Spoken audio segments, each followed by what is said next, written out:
Assalamualaikum. Selamat pagi teman-teman. Perkenalkan, nama saya Lia Marliana. Pada kesempatan hari ini, kita akan berbincang-bincang dengan beberapa tamu istimewa.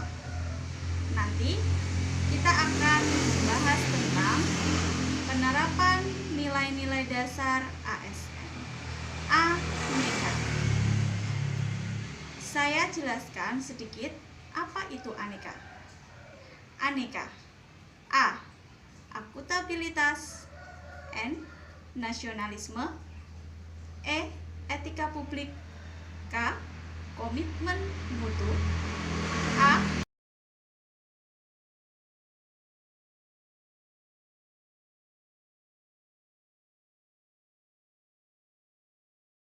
Untuk tamu yang kedua, yaitu dengan Ibu Winarti.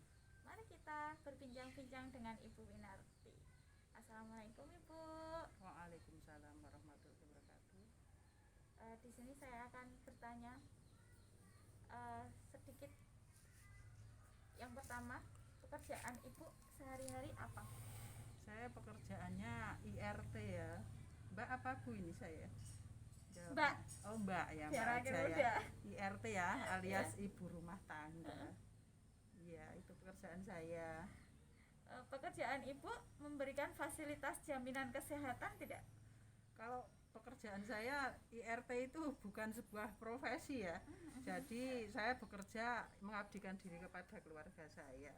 Jadi untuk jaminan kesehatan kami ikut yang jaminan BPJS Mandiri. Jadi kan untuk satu keluarga gitu.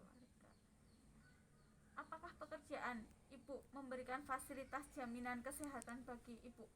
Ya itu tadi, saya ikutnya suami saya karena kan satu keluarga harus ikut Ya, semuanya. ya. Iya. Jadi ikut semuanya. Iya. Ibu pernah menggunakan? Pernah waktu saya persalinan yang anak kedua, yang anak pertama dulu belum ada. Setelah anak kedua itu sudah ada. Saya waktu persalinan memakai itu jaminan kesehatan, tapi itu syaratnya harus kita pembukaan 4 dulu baru masuk IGD baru bisa tercover. Kalau saya normal tidak tercover. Iya. Harus pembukaan angka 4 baru bisa dikategorikan masuk IGD baru bisa tercover BPJS. Sakit Kalau sekali. dari pembukaan 1 normal itu tidak tercover. Ibu pernah menggunakan fasilitas jaminan kesehatan tersebut tadi sudah ya Ibu ya? Menurut Ibu, pelayanan kesehatan yang diberikan sudah maksimal apa belum ya? Kalau dikatakan maksimal itu ya masih jauh dari maksimal saya rasa, karena dulu waktu mau pakai itu ya itu tadi harus bukaan 4 dulu. Itu harus suami saya harus cari rujukan dari Vaskes 1 ke rumah sakit yang untuk saya persalinan itu tadi. Jadi kan harus ribet ke sana kemari. Jadi tidak langsung dituju gitu, langsung dilayani begitu tidak.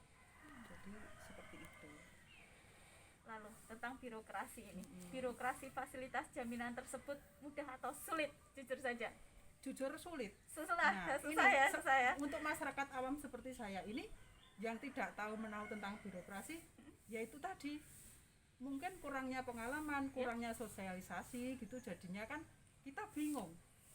Ini udah mau melahirkan, tapi malah itu harus suami saya harus urus ke sana kemari, terus yang diberikan petugas itu menjelaskannya artinya tidak ini kurang dia juga kurang memahami tentang juklak yang ada di sana, jadi simpang siur, jadi kita jadi sempat ada ketegangan waktu itu, kurang menguasai informasi yang dari atas sampai ke bawah juga tidak jelas gitu ya.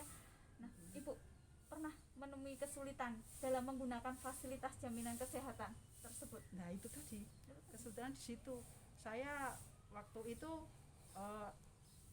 petugas mengatakan bahwasanya untuk BPJS itu kamarnya dibatasi, kita tidak dapat untuk bangsalnya, kemudian obat-obat yang diperlukan itu ada yang tidak tersedia di rumah sakit tersebut, jadi kita harus nebus sendiri di apotek dan bayar sendiri. Begitu. Selanjutnya, menurut Ibu, apakah yang perlu ditingkatkan dari fasilitas jaminan kesehatan? Ya, begini ya, karena kita biar seimbang dengan kita sudah membayar tiap bulan. Sekarang nggak murah loh itu Mbak, kan kita naik terus ini. Jadinya kan untuk satu keluarga kita harus taruhlah kita untuk satu keluarga berempat itu kita habis 500.000 per bulan untuk BPJS itu ya, sama yang balita anak saya. Nah itu tiap bulan 500, sedangkan pelayanan yang diberikan itu tidak maksimal. Jadi udah bayar mahal, pelayannya kurang maksimal. Kalau obat yang di situ nggak ada harus nebus sendiri. Nah itu loh repotnya Terkadang di sana. kamar selalu dibilang nggak ada yang Kosong, penuh gitu ya, itu jadi repotnya di sana. Repotnya di sana. Kurang berimbang antara kita sudah disiplin bayar tiap bulan tapi di lapangan seperti itu. Apakah Ibu merasa puas dengan pelayanan jaminan kesehatan? Ya itu tadi, kalau dikatakan puas belum. Belum ya. Ya. Apa manfaat yang Ibu rasakan dari jaminan kesehatan? Kalau manfaat ini? Untuk manfaatnya itu daripada kita nggak ikut jaminan kesehatan itu adalah manfaatnya. Misalkan ya, walaupun di depan kita sempat tegang tapi akhirnya juga untuk persalinan gratis. Cuma yang untuk obat tadi yang ini harus nebus sendiri. Ya kita misalkan ada anggota keluarga yang lain, misalkan ada sakit keras dan sebagainya, juga bisa kita tidak terus mengeluarkan banyak dalam satu waktu, kan itu sama aja kita mencicil tiap bulan. Jadi tidak harus menjual tanah, menjual mobil untuk biaya rumah sakit. Harapan Ibu ke depannya bagi jaminan kesehatan? Kalau harapan saya ya tolonglah pemerintah upayakan adanya keseimbangan. Kalau warga sudah membayar, kita disiplin tiap bulan mengeluarkan uang, yang BPJS itu naik terus, itu ya birokrasi dipermudah. Kalau sudah datang di rumah sakit itu tidak perlu harus repot kesana kemari cari rujukan untuk ke Vaskes 1, kemudian rujukan hanya digunakan hanya untuk 1 bulan. Nah itu kalau bisa, karena online harusnya langsung di situ sudah tertangani, tidak perlu ke Vaskes 1 lagi gitu. Kalau menurut saya ya, karena sudah sistem online sekarang kan modelnya gitu, kita tidak perlu harus datang ke Vaskes 1 terus harus klaim begitu ribet Mbak. Ribet ya jaminan Iya. Sekarang tidak jelas juga. Iya. Apalagi COVID. Nah COVID ini, ini kan itu. kita udah bayar, kalau bisa nggak usah dibawa ke rumah sakit karena ini anggaran sedang difokuskan ke COVID ya. Terus gimana ini, kita juga bayar tiap bulan kan. Iya. Terima kasih sudah memberikan waktu. Iya, sama-sama. Untuk saya. Iya. Demikian podcast hari ini. Wassalamualaikum warahmatullahi wabarakatuh. Waalaikumsalam. Baik, wawancara selanjutnya saya dengan Bapak Ngadiran. Baik, kita mulai ya Bapak ya. Ya, Perkenalkan dulu namanya Bapak. Bapak Ngadiran, Ya, pekerjaan Bapak sehari-hari? petani. Petani. Pak Ngadiran, Ya, pekerjaan Bapak memberikan fasilitas jaminan kesehatan tidak selama ini? Seperti jam keseda bisa jadi. ya sebetulnya belum punya. Belum punya jam keseda. Sepertinya kemarin ada pembagian jam keseda. Belum juga. Apa Bapak pernah menggunakan fasilitas jaminan kesehatan? Karena belum, berarti belum juga ya Pak ya. Belum. Untuk selanjutnya, menurut Bapak pelayanan kesehatan sekarang ini tuh sudah maksimal apa belum? Kalau dilihat pelayanan yang menggunakan jaminan, kalau yang Bapak dengar sudah maksimal atau belum? Ya, kayaknya sudah lah. Sudah. Sudah. Untuk birokrasi fasilitas jaminan kesehatan mudah atau sulit maksud saya? Sulit. Apakah Bapak pernah menemukan kesulitan menggunakan fasilitas jaminan kesehatan? Kecuali yang mandiri ya Pak. Kalau mandiri cepat, kalau menggunakan jaminan yang Bapak ketahui teman-teman Ya, atau agak saudara susah yang lain? sebabnya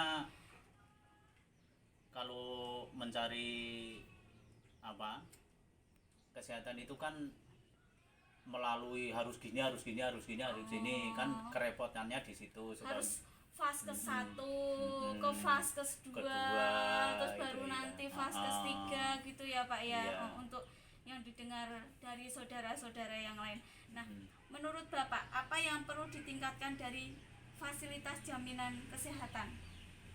Ya, saya minta saya sebagai orang petani, yo mohon diperhatikan sebabnya apa? Sebagai kesehatan itu kalau orang petani tidak tahu menahu masalah kesehatan dan harus diperhatikan yang jelas itu. Apalagi untuk BPJS Ya, Mandiri pun BPJS. kesulitan ya Pak untuk Iya. membayar pokoknya ya. Mm-mm. Oh, begitu. Nah, Bapak merasa puas tidak dengan pelayanan jaminan kesehatan saat ini yang untuk jaminannya? Kalau jaminannya udah puas, tapi kurang begitu maksimal lah. Oh, kurang begitu maksimal. Pertanyaan berikutnya, manfaat yang Bapak rasakan karena belum punya, jadi belum tahu. Tapi kalau untuk siapa tahu Bapak pernah mendengar dari saudara yang mereka rasakan dengan jaminan kesehatan, ada manfaatnya tidak? Ya ada manfaatnya. Ada manfaatnya sebabnya ada yang teman-teman atau saudara itu ngurusnya dan kalau udah punya jaminan kesehatan itu ada yang gampang, tapi kalau kan harus diperpanjang atau dan sebagainya itu. Harapan kedepannya. Harapan kedepannya saya minta dengan pemerintah memperhatikan seperti saku ya seperti saya orang petani benar-benar diperhatikanlah yaitu permintaan dari petani itu masalah kesehatan masalah dan sebagainya saya tidak bisa menyampaikan terasa terinci Secara terinci ya Pak ya. Baik, terima kasih untuk waktunya. ya. Demikian